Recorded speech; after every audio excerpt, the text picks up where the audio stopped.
Thank you all for being here. We just finished the first panel, and those were our seasoned people. I think I've got two public relations, JPR, internship ambassadors, Christina, right next to me. She was one last year. All year she was one.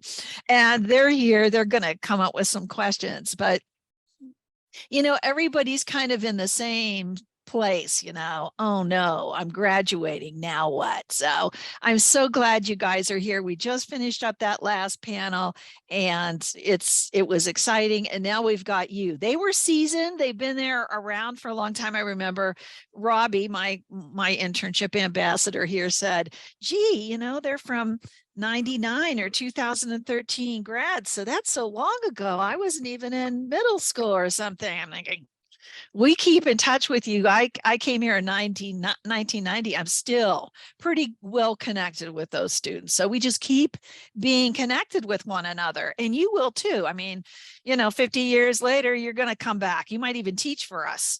Seriously, no kidding. So anyway, you are our panelists, and this panel's called, Oh No, I'm Graduating, Now What? Then this is how I think you've seen how I promoted it. 3 recent JPR grads share their stories about how they got career ready, landed that first job, and tackled the challenges of a new career in journalism and public relations.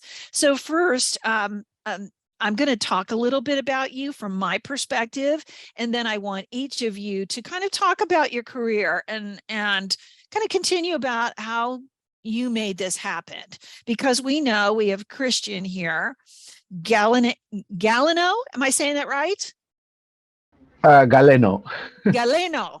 Yeah. And he graduated in 18, so 2018, 4 years ago now. And you're a multimedia journalist at Spectrum Networks. Mm-hmm. Now, what I find that's so interesting, I'm going to talk about him for a minute, because I remember I had you as an undergrad. Our paths definitely crossed.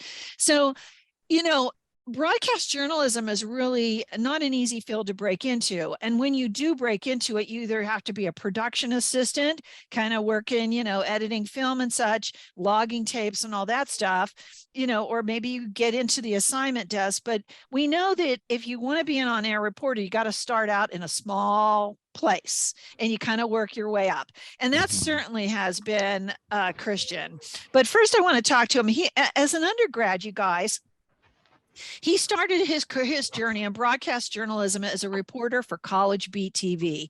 I don't know if you're familiar with that, but it is now part of it's called 22 West Media. It used to be part of Beach. Remember K Beach and that whole thing being down there. It's still in the kind of the basement of the ASI, the student union. It's still down there, and that's what he did. And then he did his first internship at Telemundo, and I remember this because you were in my class, because you did it in the promotions department. And I was giving you a hard time about some of the stuff there. You remember that? I was saying, hey, you got to do some writing, you got to do this, you got to do that, and I was kind of pushing him a bit. But I really like the way he looked at public relations as well as he looked at journalism. And then he did his then he landed a job at ASI. Well, I don't know if you were paid or not, but you were host of Beach Week for a while. And that was for a couple of years, I believe. And then you landed your first in another internship, your second one in the newsroom at KMBC-LA. And then after graduation, you took a position as an anchor producer at News, Press, and Gazette in Yuma, Arizona. And that's what I meant by you kind of have to go to these small markets and you work your way up. And then later he became the bilingual reporter for KGET-TV in Bakersfield. And now he's back in LA, right, as a multimedia journalist at Spectrum, which kind of is all inclusive. It's not only broadcast, right, but it's everything now, podcast, it's everything. So let's look at let's look at Christina. Now, Christina, as I mentioned to y'all, she's a news assistant at the Southern California News Group, which is the Press, Telegram, and other, pubs. And as an undergraduate, I know that Christina, because I knew her personally for a whole year, working with her as my JPR internship ambassador, which was a paid position to kind of find new sites. And she helped a lot with this program last year. And we got to know her a lot. Plus, she was in my internship class as well. So she did a public relations internship at Find Your ID NYC. And that was a hybrid. No, that was actually a virtual internship at the time, if I recall. And then you were also did another at womenworking.com, writing stories to get more published, more clips. She started to do that. And then I thought we were going to get her in public relations, but her love of journalism really grew. She became assistant editor at the Daily 49er. And she just very quickly, all of a sudden, she was assistant editor and then became opinions editor. Do you remember? And we were all in mask at the time, and I was looking for other opportunities for my students. I came into the newsroom. I didn't even recognize you that one day. Remember, you had your mask on. I said, "Is Christina here?" And I didn't even know it was you. I was like, "Where's Christina?" But anyway, that was during hybrid. I mean, during the pandemic, she was kind of in the midst of that whole pandemic rush. And then I was very happy that everybody felt very strongly about Christina because she won the Outstanding Graduate in Journalism Award, because she was just always there helping, doing pretty cool chick. Yes, you are, Christina. You are. So Alejandro Vasquez, also called Alex by Betty in the last session. She mentioned you by name. She called you Alex. He's an art director for the LA Times. Christina just graduated in May, and Alejandra, you're a 2021 grad. Did you graduate in January or May? May. May. So you're a year, well, now 2 years. Yeah. And now, but what's interesting about him is he did the same thing like Christina. He explored public relations, he explored journalism, and he took advantage of everything the department offered. I thought that was really interesting of you. He became editor-in-chief of Dig en Español. And that was interesting. That if you look at Dig en Español, it's very different from Dig Mag. And then he became editor of Dig Mag. Now, you might think, well, it's the same magazine, but one's in Spanish and the other one's in English. Not so. It's a completely different magazine with, I mean, it goes after the student population, but they're very different editorial profiles. So I can't believe he was editor-in-chief of both. And then he served as design editor of the Daily 49er for 2 years. And then he worked as the public relations and promotion manager for 49er student media. I mean, he did everything. And in addition, he did 2 design internships at the LA Times. Oh my gosh. So after graduation, he accepted a position as a designer for Gannett and USA Today Network. And then now he's an art director for the LA Times. And I'm just in awe of you guys. But see, our students will look at you and think I knew you guys as undergrads. So I know that the students who, like, we're almost at 50 participants. I know that if you guys can do it, they can do it too. I know this. They don't know this. They don't know it. So I want you guys to kind of introduce yourself. We'll start with Christian. And then we'll go to Christina and Alejandro. You can kind of maybe talk more. I talked about my student perspective of you. But why don't you talk about your career a little bit? Each of you will talk about 10 minutes. And then what we'll do is we'll pose some questions to you and ask you all to answer, and you can do that in any order and whatever, and kind of work together to answer the questions. So Christian, can we start off with you, maybe telling us a little bit more about your background, your interests, and why you're doing what you're doing? Yeah. Well, good morning, everyone. Well, afternoon, actually, right? Yeah. Thanks for having me. I'm really glad to be back here and sharing space with you guys. But yeah, so I graduated from Cal State Long Beach 2018, so I'm class of 2018. And my experience with journalism, I actually initially didn't think about majoring in journalism or broadcast journalism. I wanted to actually major in film. I thought that one day I was going to be the next Steven Spielberg. Um, but then I'm born and raised in Los Angeles, in South Central Los Angeles, and South Central Los Angeles. Growing up, I saw how in the media and in news, my community was always sort of broadcast and painted in a very not positive light. So I guess that's kind of where that consciousness Mm. sort of started for me. And I kind of wanted to put that together. So I kind of did pose the question to myself when I was in school, what do I want to do with my education? And I think that was kind of like the opportunity for me where to get into media, to be able to tell those stories that often go untold, but also kind of, be able to paint my community in the positive light that it deserves to be painted. So then that's where I kind of shifted to broadcast journalism. And it's weird because I don't know why it took me so long to really figure out that I wanted to go into broadcast journalism. In middle school, I was doing the morning announcements, so that's, I guess, you could say that that was my first gig in journalism or in broadcast journalism. And then, in high school, I was editor in chief of our yearbook. So I think all the signs were sort of pointing for me to go in that direction. I guess I was just kind of a little blind to it, or I was a little in denial about what I wanted to do. And then, eventually I think, I don't know if you guys remember, especially for those of you that grew up in Los Angeles, the year that the May Day marches were going on, and then, there was the whole confrontation between May Day marchers and LAPD at MacArthur Park. I remember sitting, in my living room watching that, and it was particularly Ilia Calderon from Univision, and she was reporting live as everything was happening, and people were tumbling right next to her, and she was helping people pick them up. And at that moment, that's kind of where like it solidified that idea for me that that's what I want to do. I want to go into journalism. I want to be in the middle of it all, telling those stories, bringing in that information. And so far, like I've been fortunate enough to be able to be like in the middle of it all. I don't know, man, it's been a crazy ride so far. It's been a crazy 4 years, from being at Trump rallies where all the Trump supporters are turning around looking at everyone, all the reporters calling us fake media. It was quite a thrill. To covering everything that's going on at the border, to then moving to the Central Valley, and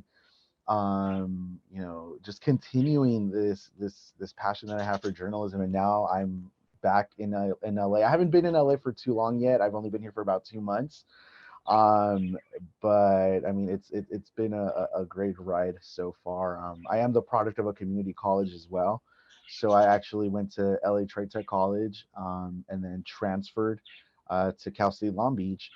And that's where I finished my journalism degree, my journalism career, and kind of kickstarted it as well.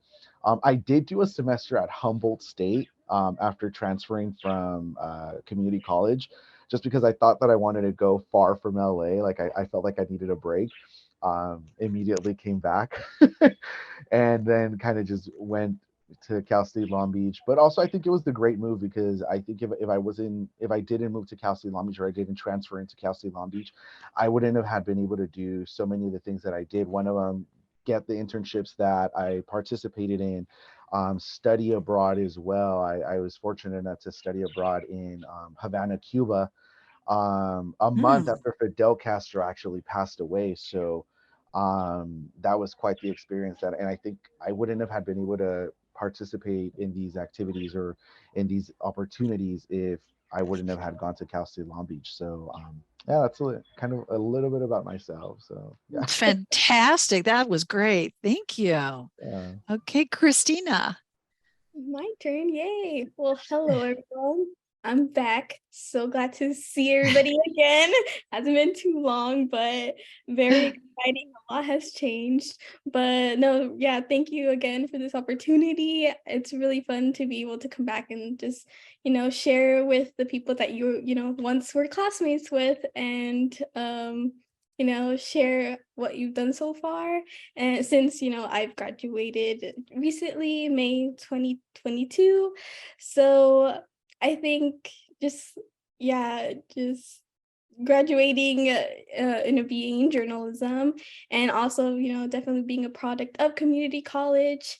And for me, journalism wasn't really something in the front of my mind. I think it's something that I learned to love. It kind of like slowly became something I was very passionate about.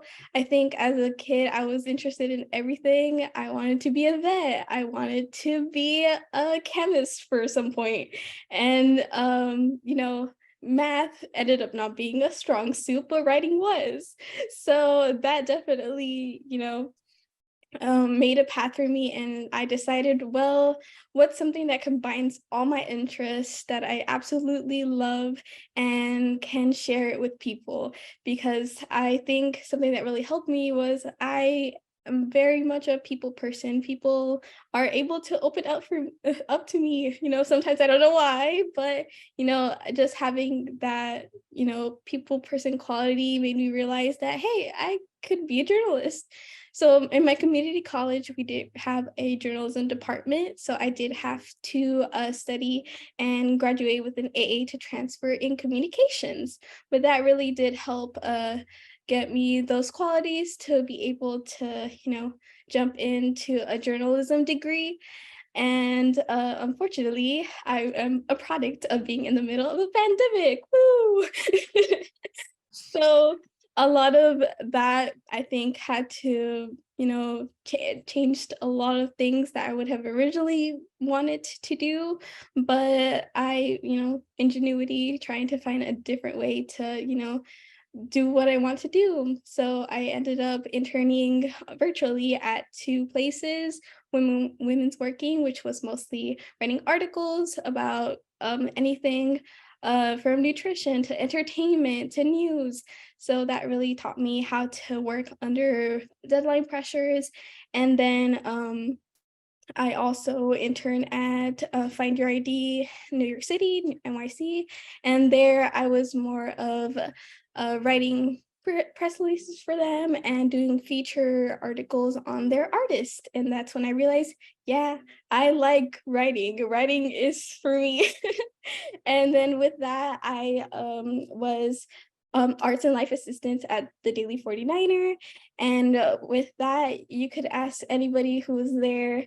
I was the arts assistant, but I was everybody's assistant because I wanted to get as much writing as done as possible, because I knew I needed to make that a skill that I needed to have very strong for this career.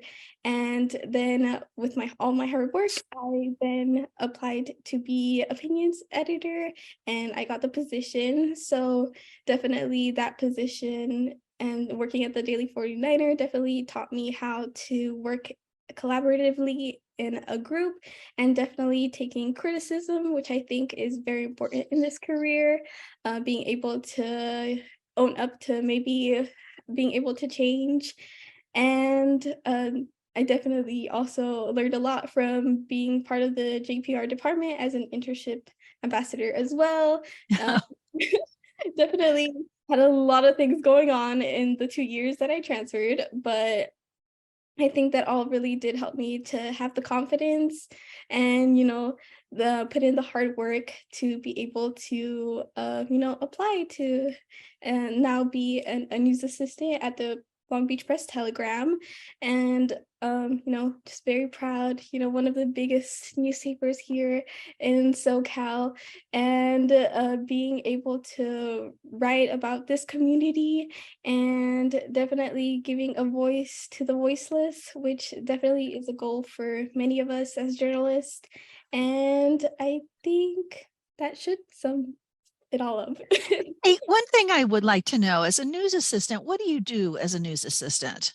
Yeah, so a lot of it has to do more with the clerical work of it. So helping the columnists that write every week, putting that into the system and helping publish it, and just doing most of the writing that has to do with the community, that since Long Beach is a very big city, helping kind of cover that when like the main Long Beach reporter care, like I'll step in and do that for them. Okay, so you do kind of some clerical administrative work, but you also do reporting as well, right? Okay, got it, got it. Yeah, I was kind of, because your title was news assistant, but I'm not sure what that, myself being, Yeah. more public relations, what was that? Was that like that's a reporter, basically you're a reporter doing an administrator / reporter, right? Yeah, good. I remember when you interviewed, you were like, got my fingers crossed, got my fingers crossed. Did one of the faculty tell you about that position? How did you find out about it? Uh, well, how I found out about it, I think one of the things that if you write anything down that I say today is this: informational interviews. Informational interviews is the best thing you could do, because that way you can talk to people that are already in the industry, and then they kind of gives you a heads up of what they're looking for. And that's kind of what I did. Shout out to Gary Metzger. He was the one that connected me with the editor at the Press Telegram, and I just, sent my silly little email like, "Hello, I'm a student journalist. I just want to offer you to go out for coffee and kind of pick your brain and see how you got started." And that helped me, connect with the editor, and he really liked my work, and I was surprised. I was like, people actually read my stuff, what?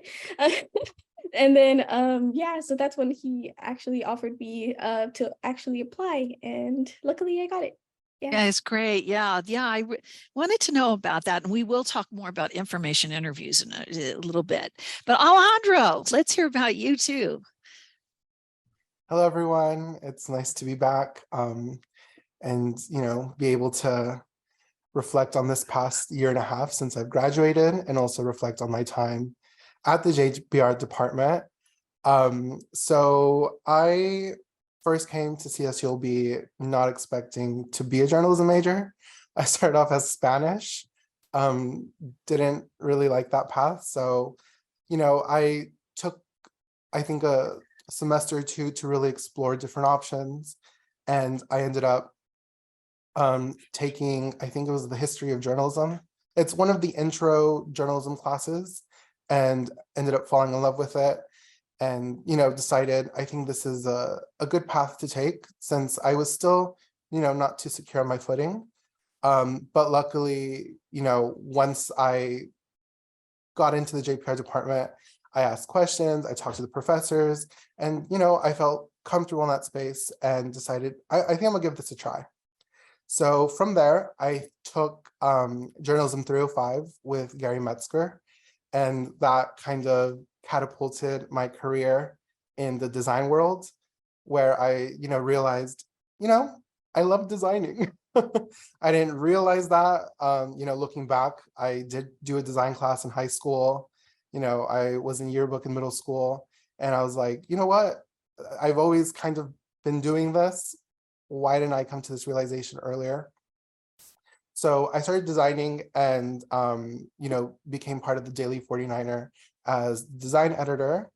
And also during that time, I, took the Diga en Español class with Professor Puente, and, became editor of Diga en Español.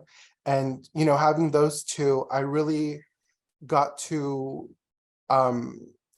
find myself, I guess, as a journalist, and find my footing, because I was still really unsure what I wanted to do. So I said, I'm going to take advantage of everything and do a little bit of everything, and see what's my strong suit, what I like best, and what works out best. So I did that for a year, and I decided to continue being editor of Diga en Español, and design editor at the Daily 49er. And I decided to make the leap and become editor-in-chief of Dig Mag, where, like mentioned, they have similar names, but they're very different. So, it was learning a whole new environment, a whole new structure, team, and, figuring out what I like best, what I'm good at, what I'm not. Quickly discovered I'm not a good writer. I will not write for the life of me. I'm not a good writer. But I do like the visual aspect of journalism. Still learning photography. I'll get there eventually. But I mainly, fell in love with, the whole design and art directing perspective of journalism. Art directing was really something that I never really imagined. Well, currently as an art director, I'm kind of, behind the scenes making the visuals happen. So it's something, to begin with, it's something I didn't even know existed as a job. But, after getting my feet wet, I discovered it's something that, I really like doing. Also, during that time, I worked as the PR intern for the 49er Media. So I was also, dabbling my feet in social media and, coming up with ideas and events, and I did a little of everything. And that's something I really would say you should all take advantage of, since this is a good, it's the time to do that. It's the time to figure out what you're good at, what you're not, try a little bit of everything and see where you're most comfortable in. So, I tried writing, didn't like it. Podcasting, I'm really bad at that. But, that's where I, like mentioned, found out I really like newspaper design. Magazine design is a little more experimental. I have tried it, but newspaper design is a good place for me right now. And art directing. So, conceptualizing visuals, coming up with ideas for photos, illustrations, essentially everything visual that you see online or in print. And I feel like I'm forgetting something. Oh, so right after graduation, I applied to work at KGET/the USA Today Design Center, which is a huge organization nationwide of newspaper design. So from the Palm Springs, I forgot the name, but the newspaper in Palm Springs, the Desert Sun, there you go. The Desert Sun, all the way to the Des Moines Register, Memphis Commercial Appeal, the Milwaukee Journal Sentinel. So those are the papers I worked with for a year. I got that job through connecting with Michael Nastasi when I applied for the Michael Nastasi scholarship at the JPR department. And he connected me with people he knew at the design center, and I interviewed, and they really, we really meshed well, and they offered me a position. And I got to work remotely, which was interesting, for newspapers in Memphis, Tennessee, Des Moines, Wisconsin. So it was a very interesting time working for those papers remotely from California. And after a while, I felt like I wanted to find something more local. And I saw a posting on the LA Times website, and I said, it's a long shot, but I'm going to try it out. And I applied. And when I wasn't expecting it, but I luckily got the position, and I've been there 3.5, 4 months, I think. So, getting my footing, but working as an art director where I work on designing the newspaper, and I work on the design Instagram, and I art direct, and, I'm wearing a bunch of little hats everywhere. So, yeah, I don't know. I feel like I'm always forgetting something. That's great, though. But yeah, I definitely say take advantage of, trying a bit of everything, getting familiar with what works best for you. Getting to know your professors is definitely a huge thing, I would say, for everyone. They're industry professionals. They've been around in the industry longer than all of us, obviously. And they know a lot of people and a lot of good connections. So those are the two major things I would encourage everyone to do. Yeah, that came up with the last panel as well, even though season one say get to know your professors, make contacts. But Alejandra, were you a transfer student, or did you come here as a freshman? I came here as a freshman. So okay. Right, yeah, we have a lot of transfer students who, also came in, and as the other two panelists. I have to ask a few questions here. I take lots of notes as you're talking. I thought I'd start by saying, or asking you, how important do you think you all did internships? Of course, we require them in this department, and you can take up to 2 for academic credit that fulfill our requirement for that particular class. Plus, you can take a bunch on your own. You don't need to take that class to do internships. But how important was it to get involved in, do internships, to get involved in the Daily 49er student media, or all of those things available to you? Was that important in finding a job and getting prepared? You could just, anyone who wants to answer that. I would say, obviously the more experience, the better. During my time, the 2 years that I was a part of the student media, I really got to develop clips and make mistakes, learn from them, try experimental things, see what I'm comfortable with, see what I'm not, and, now use that in the real world.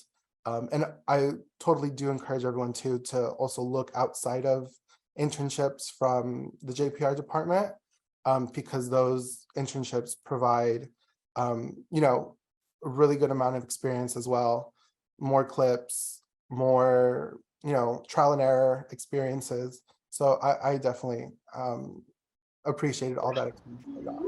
Okay. Yeah. Christian? Yeah. Yeah, no, I mean, they're super necessary.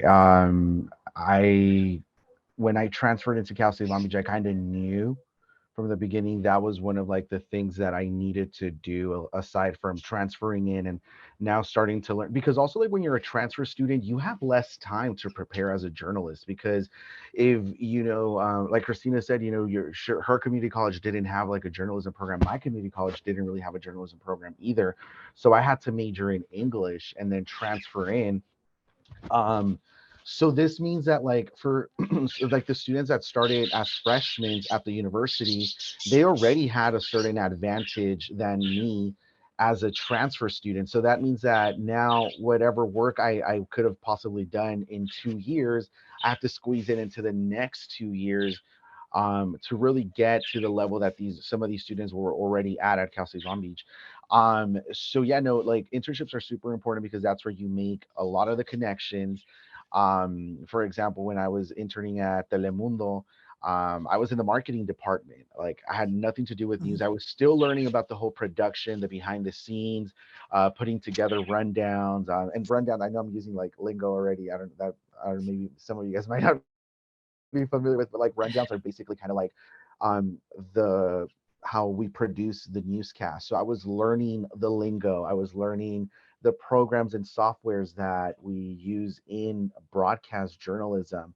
But more so than that, it was just kind of like making those connections, because I actually got my second internship at KMBC LA while going to a workshop that NBC Universal put together for interns on how to pitch stories. So, and I actually wasn't going to go to that workshop. I'm like, it's after my shift. It was my free time, but then, I kind of thought about it and I thought, okay, something can stem out of this. And we were literally in the room with, and I think, I always like to sort of quote Hamilton. If anybody loves Hamilton here, you got to be like in the room where it happens. I was in the room where it happened. We were pitching stories to actual producers, the decision makers of the newsroom for KMBC, and they were sort of pushing us in there, throwing us in there, like, what stories do you guys have? And everyone was throwing these ideas, and I kind of came in, I prepared beforehand. I had a list of story ideas that I wanted to pitch, and I just shot them at the producers. And after the workshop, one of the producers came up to me and she's like, hey, what department are you working at? Like, what do you plan to do next semester? And she gave me her card and she's like, let's stay in contact. And next semester I was in the newsroom, shadowing reporters, producing newscasts for KMBCLA and the number 2 market. The other thing that I do have to advise, though, for those of you guys that are like come from smaller towns, if you have a TV, especially if you want to go into broadcast, if you have a smaller TV market or TV station in your small town, if you're from there, take advantage of that. Like, get internships. Like, if you go back home for the summer, find out how you can get an internship with them, because when you are looking for a job and you graduate, you already sort of have an in there. I met so many interns in Bakersfield while I was in the Central Valley that were coming back home and interning for our station while they were there. And then when they graduated, they had a job ready for them in their hometown. And it's so much easier because for me, I had to move from Los Angeles, #2 TV market, to market 164 in Yuma, Arizona. Like, I had never been to Yuma, Arizona. And it's funny because actually, Professor Elizabeth Sanchez, I took her TV production class, and she would tell us, yeah, I started in Yuma, Arizona, this little military town. And we would joke around like, oh, I'm never going to end up in Yuma, Arizona. Like, I would even joke around like, I'm not going to end up in Yuma, Arizona. Like, I'm going to probably start in like Palm Springs or something like that. And I ended up in Yuma, Arizona. So be be super open to where you start. Just because it I hate to say that like your first TV market either makes you or breaks you, but it really does. It really prepares you. I think it's an extension of what you learn in school, and I think that's where the real learning begins. Your first market out of journalism school. That's where the real learning begins.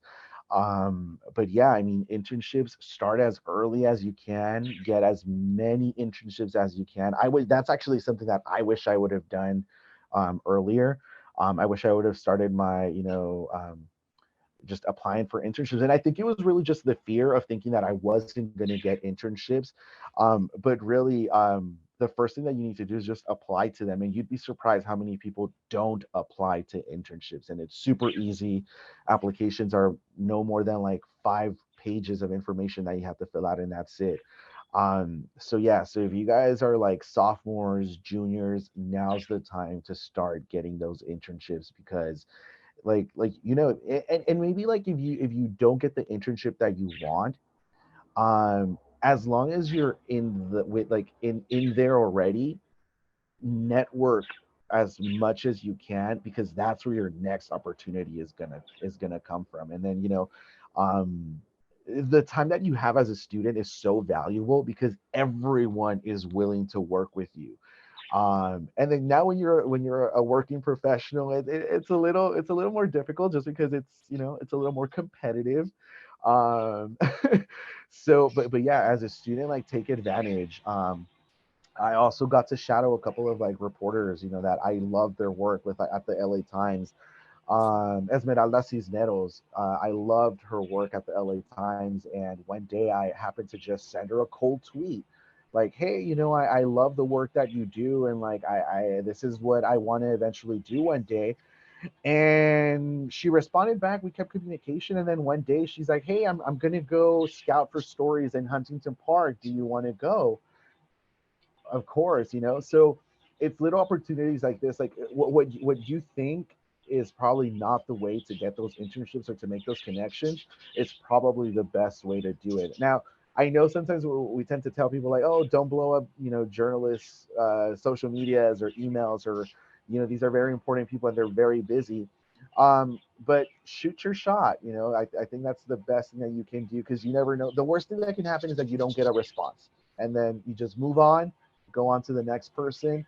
But really, like, I think on the importance of internships and just making these connections, it's super important, because you just don't know where the connections are going to come from, or where you're going to be able to find that next job opportunity, or your first job opportunity as well. Great. Yeah. Christina, did you want to add anything to that before we talk about information interviews? Yeah, I'll just reiterate what they both said. Yeah, definitely use internships as an opportunity to branch out, to see what exactly you do like and what exactly you do want to put your time and invest your efforts into trying to get into, because as every career is, but especially this one, it's very competitive. So making sure that even though you want a certain skill set, be sure that you're a little varied in everything else. So that's where internships come in. They give you the opportunity to build those skills and say, hey, I did put in the time, I did put in the effort. And sometimes you could say, no, I didn't like this, or yes, I love this. Like, this is what I'll go for it. This is what I'll keep doing. I think especially with like print journalism writing, it's definitely important to be able to, write about a lot of topics, and internships give you that opportunity, and, take advantage of all the postings that the JPR department does put, because those internships, they already have the okay of, they know you're coming and they'll be welcoming and willing to teach you. And definitely branch out on your own. I think, with me, it was definitely because of the pandemic, I had to do all of them virtually. Fortunately, I did get the chance to do some work, at student journalist at the Daily 49er, but definitely branch out and take as much as opportunity to learn as possible, because yeah, definitely this is the time to do it. And how is important is it to be able to show a first employer work that you've done? Clips, is it important to have clips? Is it important to have a portfolio or work that you can show to help land that job? I think definitely having, your best work at hand always, it doesn't have to be too complicated, on a Word doc, you put all your recent stories, especially for like writing, have your recent stories, have a variety of topics that you've covered, if it's like arts and life or news or sports, and also websites, have some strong website to show people, hey, this is my work, this is what I do. And especially if you also are a photographer, if you want to do photojournalism, that's very important to have, your portfolio and your websites all up to date, and also your LinkedIn up to date. Surprisingly, a lot of people, that's where they go and stalk you and see if they want you to work with them. So you have all that consistently updated, and, just, I think that's. So Christina, you advise that they have a website to put their material up on a portfolio. I see all three of you saying yes. Yes, you agree? Yeah. Yeah. Oh yeah, totally. Because I think well, I mean, first of all, the biggest thing that you need to do before you even start anything is be proud of the work that you're producing. Like, be proud of the work that you're doing. Be proud of the lens that you have to offer. Be proud of the identity that you bring to the table as a journalist. I think that's super important. But yeah, like have a website where when you're networking with people, if you create like your own little business card. I know I did that when I was a student. I created my own business card and I printed a couple of, hundreds of them, and I would hand them out to people that I would meet. And just something easy, your domain name, invest in that if you can, like invest in your own domains, because I know, like, when I first started off, my domain was like www, like WordPress dot Christian Galeno dot, it doesn't look too cute. But it's certain things that make you stand out from everybody else. And as far as portfolio, if you want to break into broadcast, especially on air, recruiters won't talk to you if you don't have a reel. Like, if you don't have a resume with a video resume with like your work, they won't see you. They'll just tell you, come back when you have it. News directors also, they'll if you send them an email, you're like, hey, I'm looking for a job. I'm looking for my first job. Um, they I mean, that's kind of like your selling point. That's what's going to prove that you have what it takes to be on air. And it's kind of a little disheartening sometimes when, like, I get messages from students that will message me and they're like, hey, can you help me out? Like, I want to be a Telemundo reporter. And I ask them, like, well, do you have a reel? And I don't know if people expect that it's like, oh, just because we're Latinos, I'm gonna help you out to get a job. But it's like, I'm willing to help you out. Like, I'm willing to put in the work. I'm putting, like, if I see that you're talented, like, if you have the drive, like, yeah, I'll help you out. But like, you have to help yourself out first by putting together all your work and being able to showcase what you're good at, what the work that you've produced. So definitely, like, if you're trying to go on air, put together a reel. And if you're not in the TV production classes yet, we all have a phone nowadays. Like, get a little stand, practice, record yourself, doing a stand up, a practice live shot. That's what I did. My first, you guys can probably still find it if you YouTube it. My first reel was not cute whatsoever. Like, it was, I look back and I cringe. Like, I should probably like archive that reel somewhere. But it's super important for you guys to do that, especially, just to be able to send that to somebody real quick and just to have that work. And because um landing that first job is competitive, especially landing that really good job. It's super competitive, even though right now, newsrooms across the nation, especially TV newsrooms, they're hemorrhaging staff. So everyone's kind of going towards the better paying newsrooms, the newsrooms where there's work-life balance, where they're treated really well. So if that's where you eventually want to end up at, then you need to, have your stuff together. You need to be ready to be able to sell yourself to land that first job. And I do want to go back a little bit. I know I'm going to steal a couple of minutes, but just the whole internship situation, where to find them. I know that can sometimes be a little difficult because I didn't know where to start. As far as looking for those internships, yeah, you can go on the websites for like NBC Universal or CBS, and they'll usually post them on there, or a Google search will help you out that to find them. But joining organizations like NABJ or NAHJ, PRSA, a lot of these organizations really help you guys out. I participated in the student projects when I was a student, and I had so many offers after I left that conference from the Atlantic, CNN, so many different places. But it was just kind of like that fear of really taking that leap that prevented me from getting those jobs. And also kind of like I had like this own vision of like where I wanted to go. But I mean, joining these organizations can really help you out. That's kind of how I landed, or that's actually how I landed the job in LA. I went to the NHJ conference in Vegas this year, and within 3 weeks, I had an offer letter from Spectrum Networks to move, to back to LA. So it's the importance. Like, if you don't know where to start, join your local chapter, the student chapter of NHJ and ABJ. Those are great resources. But more so than that, you also find that like community within your journalism department. And you make lasting friendships. Even like some of my friends right now, some of my coworkers, we met at NHJ. So it's super important. Like, if you guys don't know where to find that, like, definitely join those organizations because it will help you out. But yeah. Yeah, I can transition pretty easily then into information interviews and networking, basically.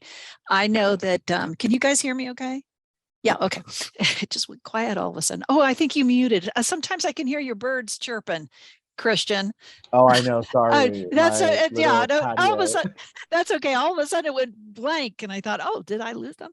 But no, so many good tips. I know that I oversee the internship program here, as Christina knows, and some of you know because you've had me in class, that I push you guys to get your materials for your portfolio. That's what I want to see. I want to see the work that you've done. And you just verified it because, I really push my students hard. I have to say, that's how you're earning credit. We want to see stuff for your portfolio. And you remember how I was with your internship, Christian. I said, I want to see work. Where's your writing? Where's your press releases? Because you were in the community relations department, I think, at the time. And let's see him. So my students who are listening, they don't think I'm such a baddie. But anyway, information, Christina, you brought that up, and certainly by the workshop that you did, Christian, and NAHJ, and we have chapters here, of course. And then Alejandro, you were saying, hey, network with your professors too.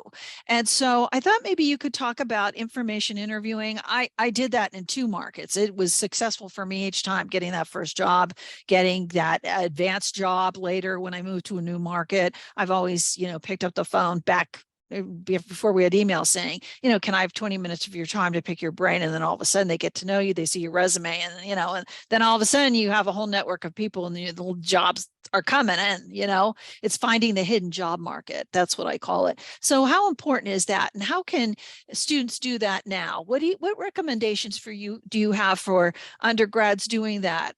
What techniques can they use? I mean, you mentioned some. Would you mind mentioning maybe some that you used? Information interviewing, you know, networking with your professors, going to those workshops, being a member of NAHJ. And also, I can tell by some of you are friends with, you know, older students who've been here that you can network with. And also the students who are watching you can also network with you now, right? Can you mind talking about how important networking is and all those techniques you can use in networking?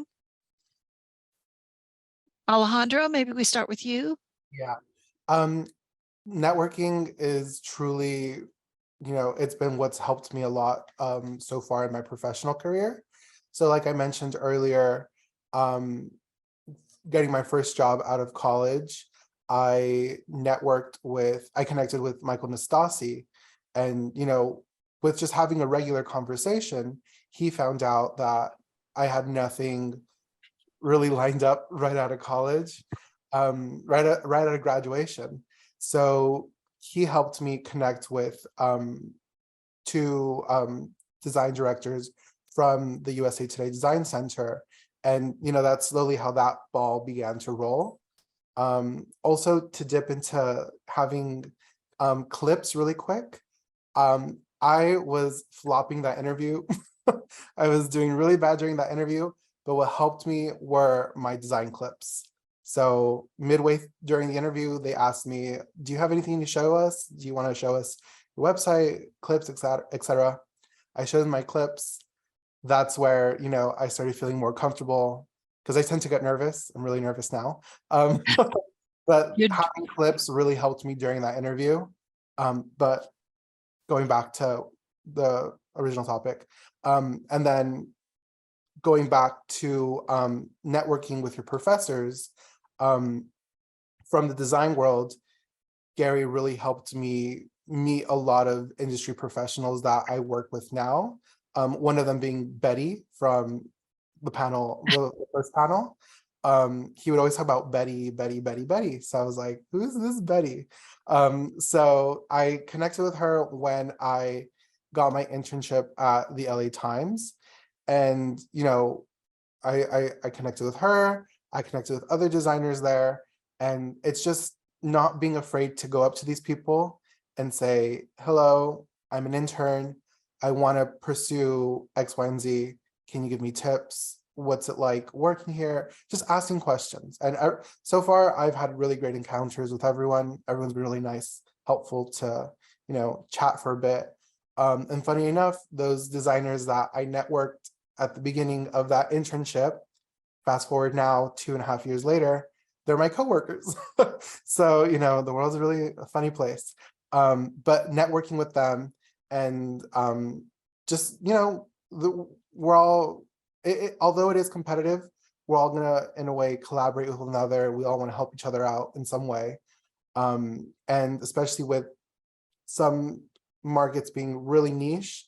So it's a really, you know, tight-knit design department at the LA Times, or it's a really tight-knit design department, sometimes 1 or 2 people at the smaller, you know, newspapers. So it's getting familiar with your small communities within the whole spectrum of journalism. You know, it just helps getting to know one another and, you know, just helping each other out. Any other suggestions about? Yeah, Christina. Informational interviews. I think that was my little, as Miss Taylor Swift would say, my little mastermind plan of it.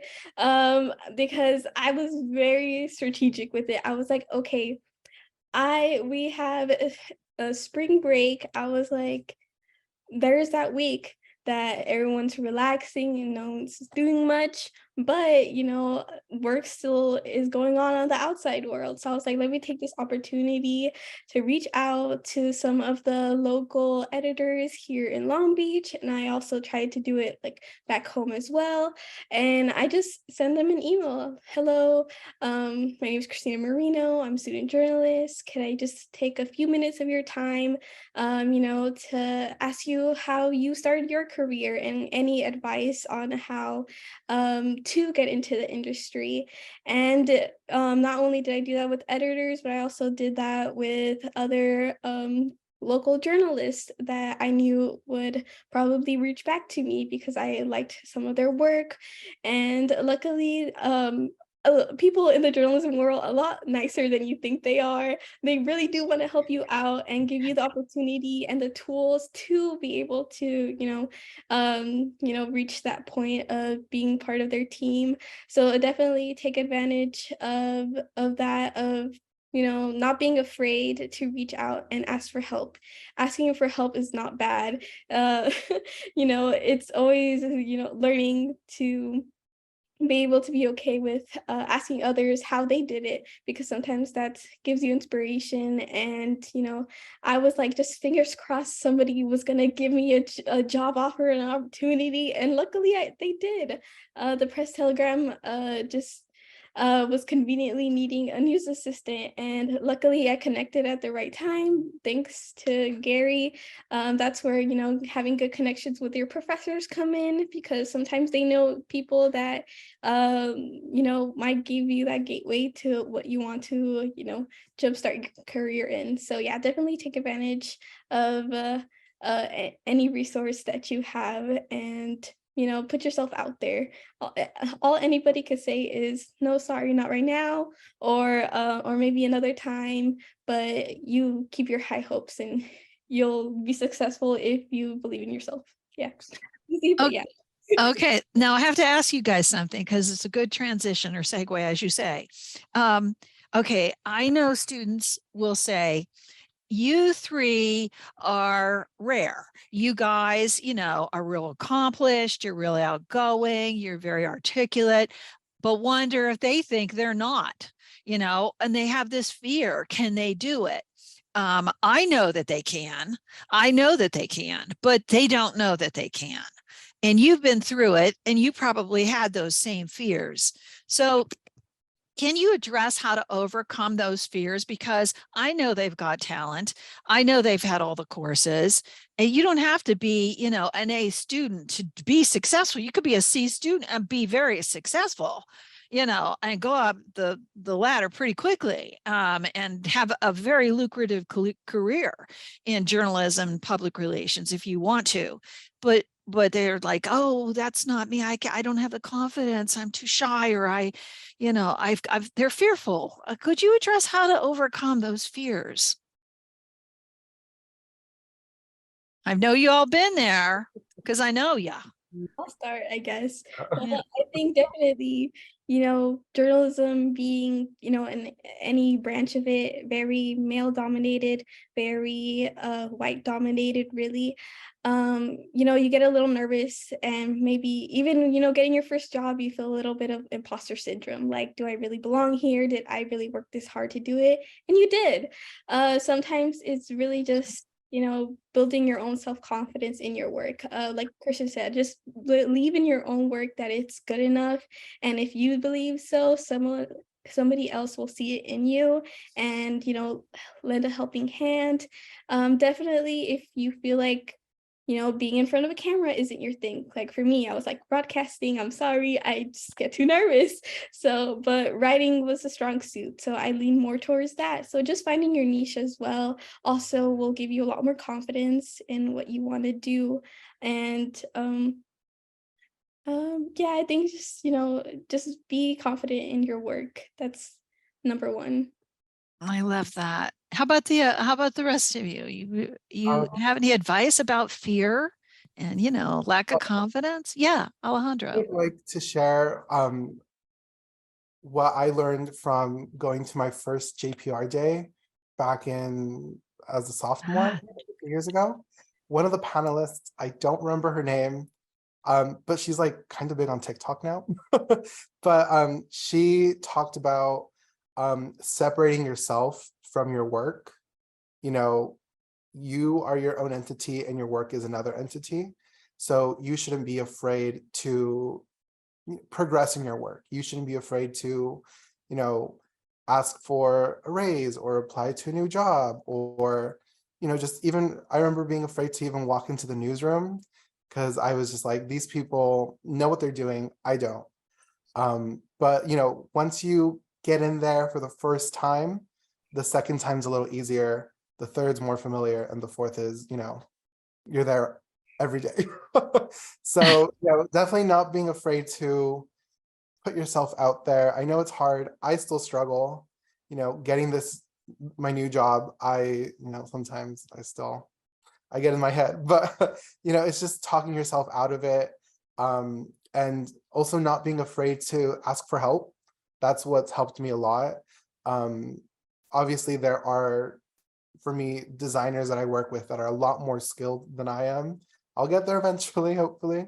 But you know, asking them for help and, you know, asking for feedback has been one of my major things. You know, whenever I submit anything or come up with an idea, I always ask, please be brutally honest. I appreciate all feedback. All feedback is good feedback. And that is where, you know, I guess I draw my confidence from. Yeah, I would say that, you know.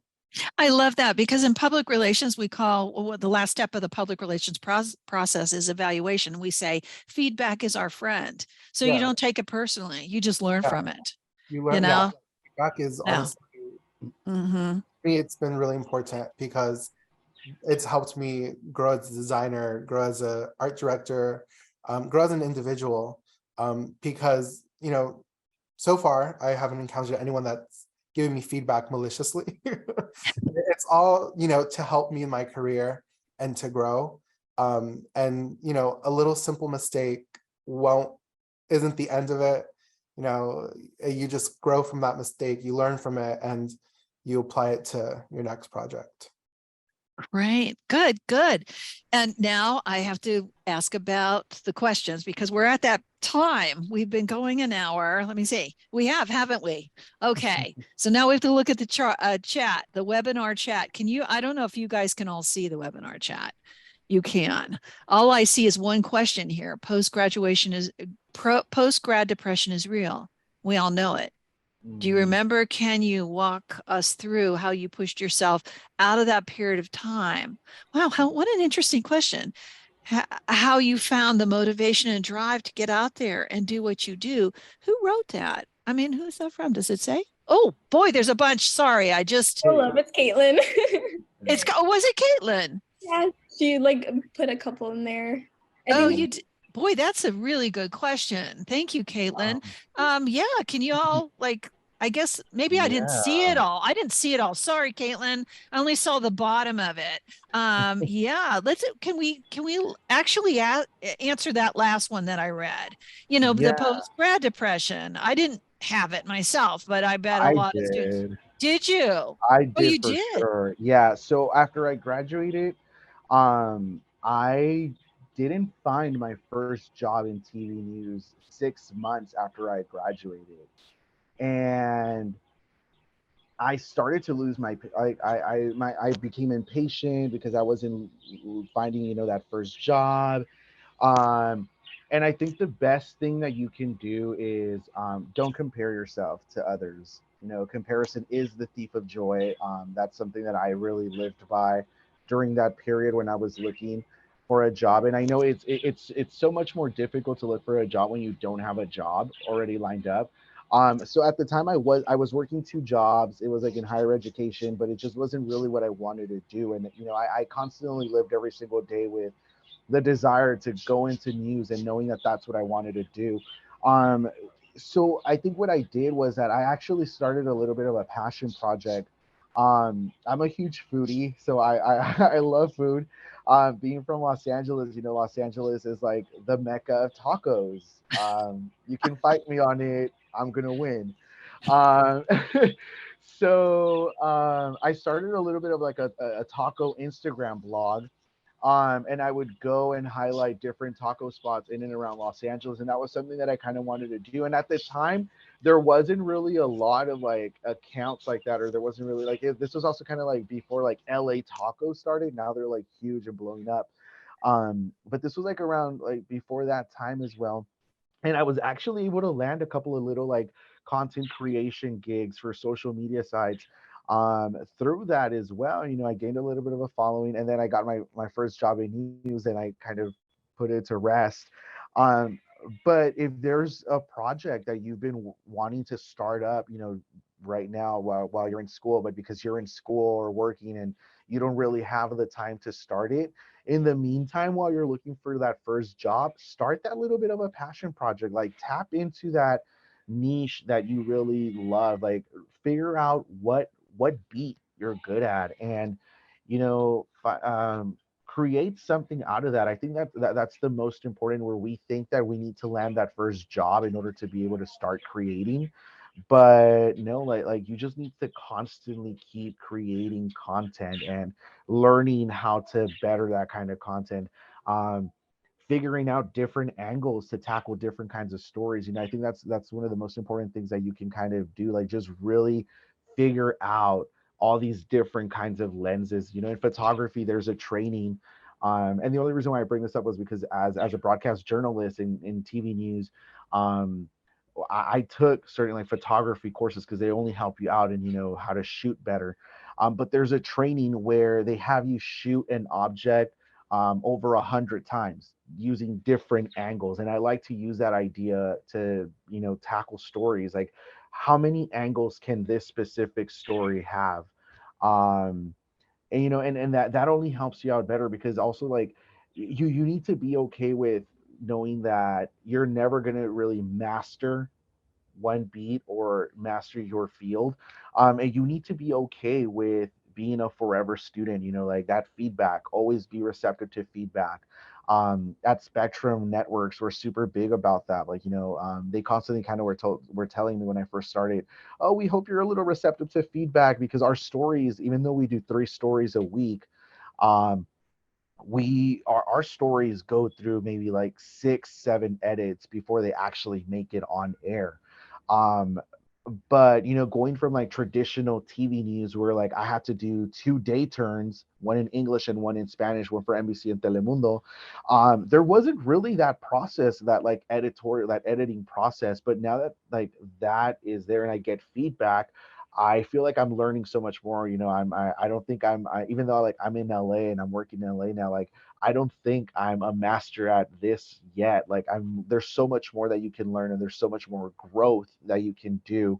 But it's just that I just being a little bit receptive, and just really taking care of yourself as well. I think that's super important. Like if you do find yourself dealing with that like post graduation depression, especially that like and I can kind of say this for myself, as coming as a person of color, um having Mexican parents, being first generation in college. Those 6 months were difficult, because then you started feeling pressure from like my parents. My parents were like, oh, so what are you going to do with your degree now? Are you thinking of getting a job? And that doesn't help. That sometimes doesn't really help out. But really, like just that bit of like taking care of yourself, really like being selfish in a way for yourself, and just really preparing yourself when you actually land that first job, and being ready to kill those interviews and selling yourself. It's super important. But above all, just putting yourself first. Like that self-care is super important. So yeah. Very good. Hey, I have a question. Are you guys working hybrid? Are you working in person, or are you working remotely? I'm working Yeah. remotely, actually. Yeah.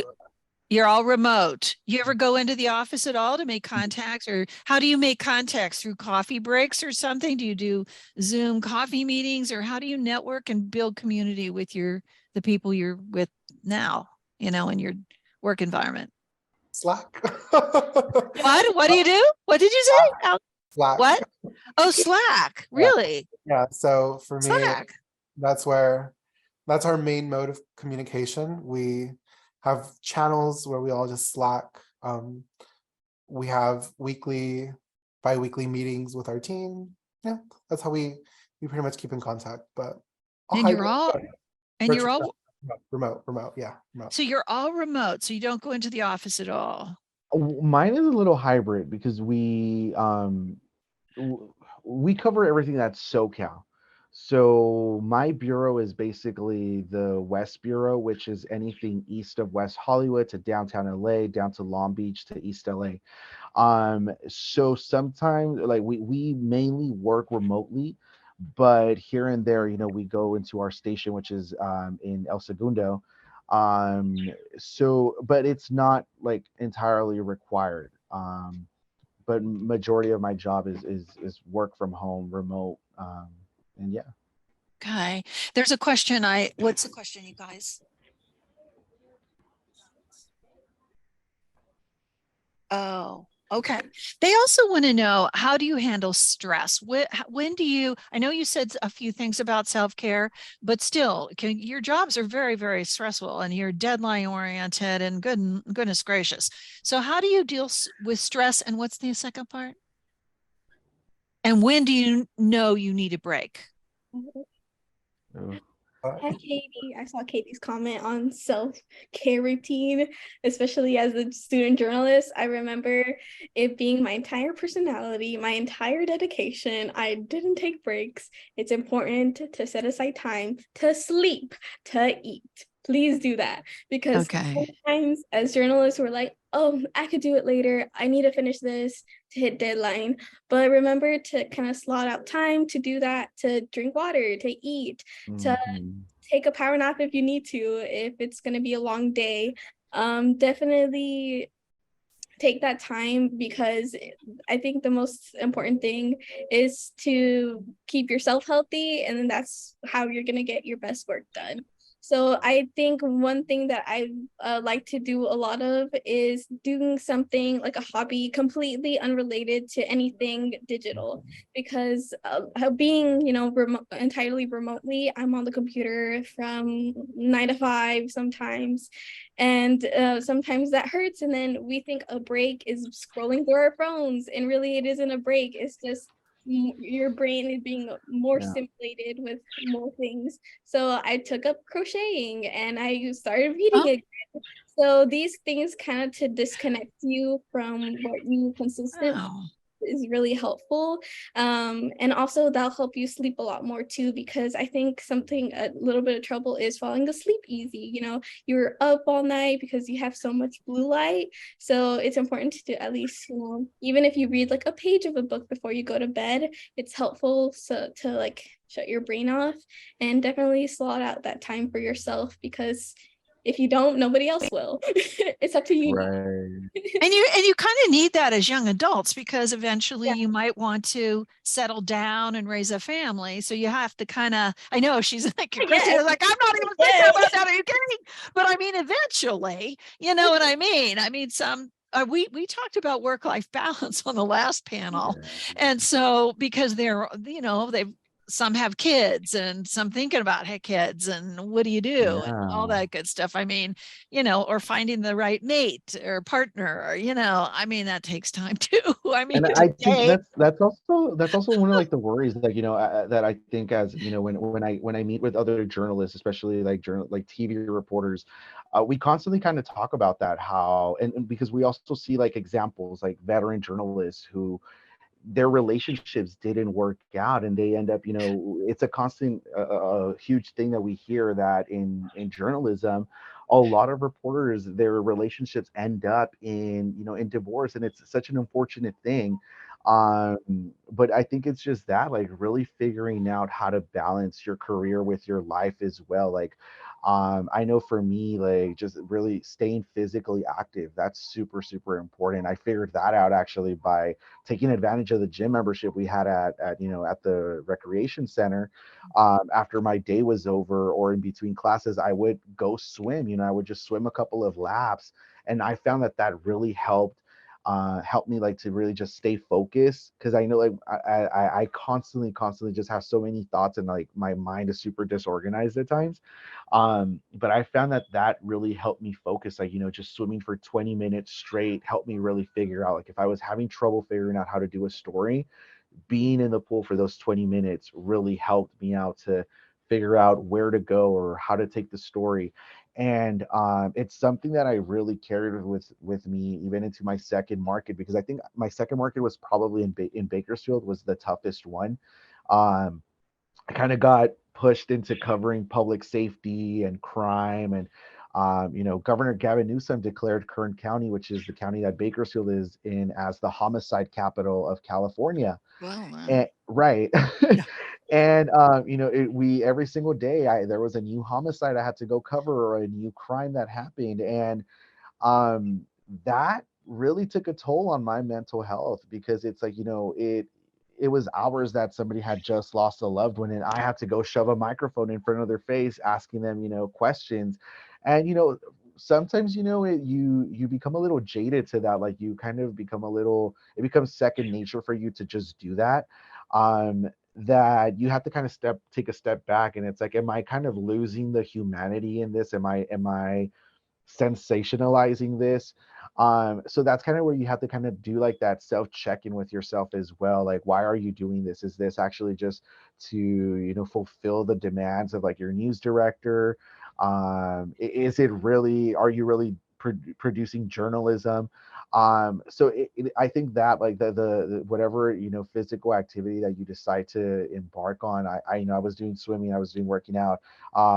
Yoga really helped me out as well, like in working in TV news, like you're just constantly on the go, and you can't miss anything, like any developments that happen with stories, you have to be on top of it.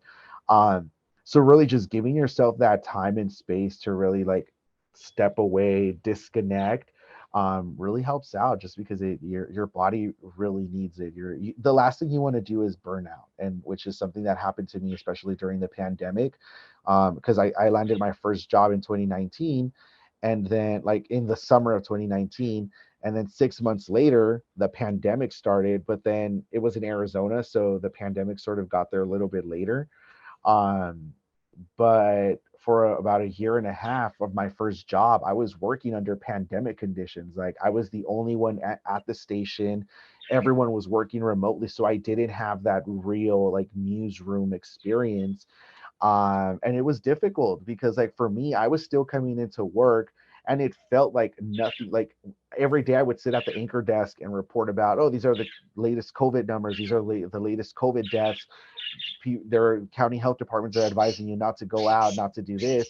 But here I was coming into work every single day, and it felt different for me. Like it felt like I wasn't living in that pandemic. And definitely it was something that I had to seek help out for, getting therapy as well. Like I think that's super huge.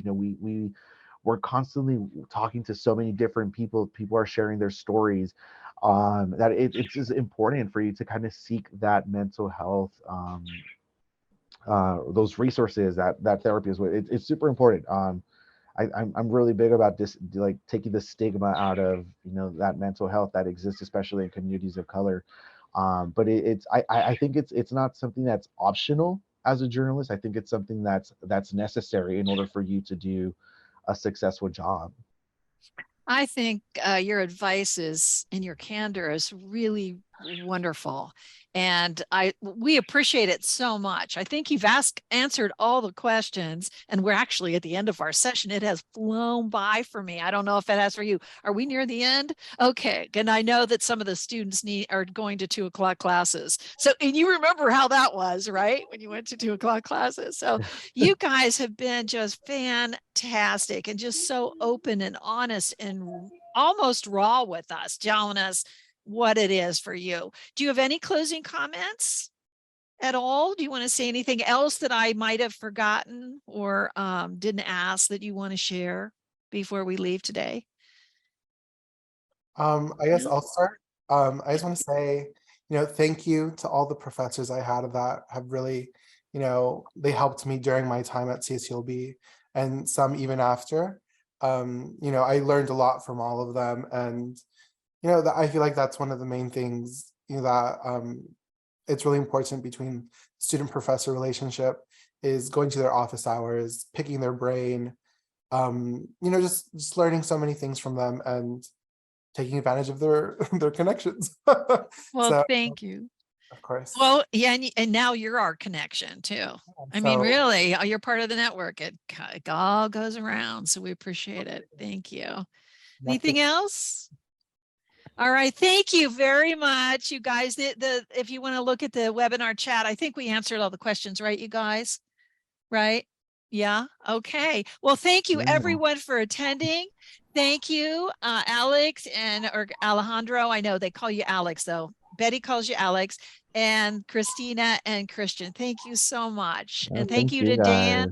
Yeah, thank you. And thank you for being here, everybody. Put my info in the chat for anyone who wants to keep talking or has any questions. Definitely connect with all of us. I think, during all this, we all, try to convey that we're here for you guys. So yes, any help, let us know. Yeah, feel free to reach out. Oh, you know what? This one just came in. Well, no, this came in a while ago, actually. This one is about, or maybe it came on the last chat. Oh, maybe it did. Yes, it did. It was realistic starting out bass play for college.